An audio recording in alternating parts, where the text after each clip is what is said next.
এই আমাদের চন্দন সাহা, আপনারা দেখছেন মগরাহাট পূর্ব বিধানসভা কেন্দ্রের প্রার্থী।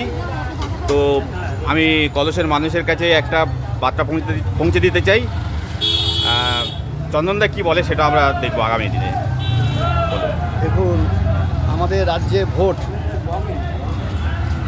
বিধানসভার ভোট, যে ভোট খুবই গুরুত্বপূর্ণ, কিন্তু এখনো পর্যন্ত যেটা আমাদের খারাপ লাগছে যে প্রায় 60 লক্ষর উপরে মানুষ আজকে তারা ভোট দিতে পারবে কি না, এটা একটা প্রশ্নচিহ্ন এসে দাঁড়িয়েছে। এর জন্যে রাজ্য, কেন্দ্র এবং নির্বাচন কমিশন উভয়কে আমরা দায়ী বলে মনে করছি। তাদের এই কর্মসূচির জন্য আজকের এই মানুষগুলো তারা দুশ্চিন্তার মধ্যে আছে। আমরা বিভিন্ন জায়গায় প্রচারে যাচ্ছি, অনেক মানুষ এসে বেরিয়ে বলছে, ভাই আমার তো ভোটার তালিকায় নাম বুঝতে কি জানি না, তুমি কেন ভোট চাইতে? এই পরিস্থিতিটা কেন হলো, এটাই আমার আজকে প্রথমেই বলা। এই পরিস্থিতিটার জন্য যারা দায়ী তাদেরকে চিহ্নিত করতে হবে এবং নির্বাচন কমিশনকে, সুপ্রিম কোর্টকে, সর্বোচ্চ ন্যায়ালয়কে দায়িত্ব নিতে হবে যাতে সব অংশের তারা যেন ভোটাধিকার দিতে পারে। এটাই আমার প্রথম বলা। দ্বিতীয় যে বিষয়টা, আজকে আমরা ছোটো থেকে দেখে এসেছি আমাদের রাজ্যে যখন নির্বাচন হতো, আমরা তখন ছোটো বামপন্থী সরকার, আমাদের বিভিন্ন নীতি নিয়ে সমালোচনা হতো, শিক্ষানীতি নিয়ে সমালোচনা হতো যে আমরা কেন প্রাথমিক থেকে ইংরেজি তুলে দিয়েছি, কেউ বলতো ভাষাটা তুলে দেওয়া হয়েছে, কেউ বলতো শিল্পনীতি ভালো নেই তাই কর্মসংস্থানের সুযোগ নেই। আজকে দেখছি পুরো অন্য, সারা দেশ, সারা রাজ্যে কে মন্দির করবে, কে মসজিদ করবে, কে হিন্দু, কে মুসলমান, এটাই যেন রাজনীতির ইস্যু। ফলে আমরা একমাত্র চাই বামপন্থীরা এই নির্বাচনে যে রুজির লড়াই, কর্মসংস্থানের লড়াই, বেকারত্বের লড়াই, আমাদের রাজ্যে লাখো লাখো ছেলে তারা প্রতিনিয়ত বাইরে কাজে যাচ্ছে।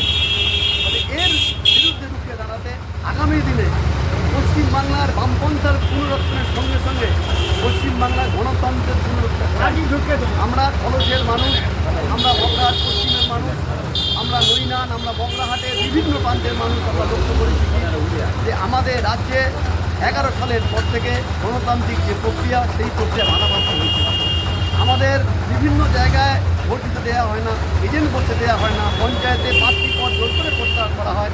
ফলে আমরা চাই এই পরিস্থিতি পরিবর্তন হোক, পশ্চিমবাংলায় গণতন্ত্র পুনরুদ্ধার। আচ্ছা, আর একটা কথা, 8,500 আমাদের রাজ্যে স্কুল বন্ধ এবং আমরা খবর পাচ্ছি যে 12,000 নতুন করে মদের লাইসেন্স দিয়েছে এই রাজ্যের সরকার। এটা নিয়ে কি বলতে চান? দেখুন, আমাদের দুর্ভাগ্য বাংলার মানুষের যে সাধারণ গরিব পরিবারের ছেলেরা যারা প্রাইমারি স্কুলে পড়তে যায়, সেই স্কুল আজকে বন্ধ হয়ে যাচ্ছে। তারা যাদের কাছে শিক্ষা গ্রহণ করবে সেই শিক্ষকরা তারা ভুয়ো, তারা তাদের ন্যূনতম যোগ্যতাকে প্রমাণ করতে না পারার ফলে তারা আজকের বহু ক্ষেত্রে তারা ছাত্রছাত্রীদেরকে ভুলভাবে পড়াশোনা করাচ্ছে। আজকের 26,000-এর উপরে শিক্ষক তাদের চাকরি চলে গেল এই তৃণমূল সরকারের আর কি পদোন্নতায়, তাদের এই দুষ্কর্মের জন্য, তাদের এই চুরি, দুর্নীতি, তাদের এই বিরুদ্ধে আমরা রুখে দাঁড়াতে চাই। বামফ্রন্ট প্রথম ক্ষমতা এসে শিক্ষা ব্যবস্থাকে অবৈতনিক করেছিল। মানুষ তখন জানতো না যে পড়াশোনা করতে গেলে টাকা পয়সা লাগে, কিন্তু বামফ্রন্ট আসার পরে তারা একদম উচ্চ মাধ্যমিক পর্যন্ত অবৈতনিক করেছিল, শিক্ষাকে প্রসার করেছিল, পাড়ায় পাড়ায় গ্রামে গ্রামে স্কুল করেছিল। ফলে এগুলো এক ধরনের, এই যে আমরা বলি তৃণমূল আর বিজেপি, এরা বড় লোকদের প্রতিনিধিত্ব করে। তারা ইলেকট্রাল বন্ডে লক্ষ লক্ষ কোটি কোটি টাকা নেয়, নিয়ে তারা ভোট করায়। ফলে এরা চায় যে শিক্ষা ব্যবস্থাটাকে বেসরকারিকরণ হয়ে যাক, বেসরকারিকরণ হয়ে গেলে ছেলে মেয়েরা তারা ওইখানে পড়তে যাক।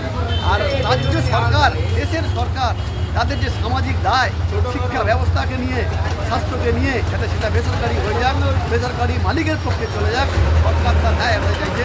এই নীতির বিরুদ্ধে দাঁড়িয়ে আমরা এই নির্বাচনের কথা বলছি, সাথে সমবেতন।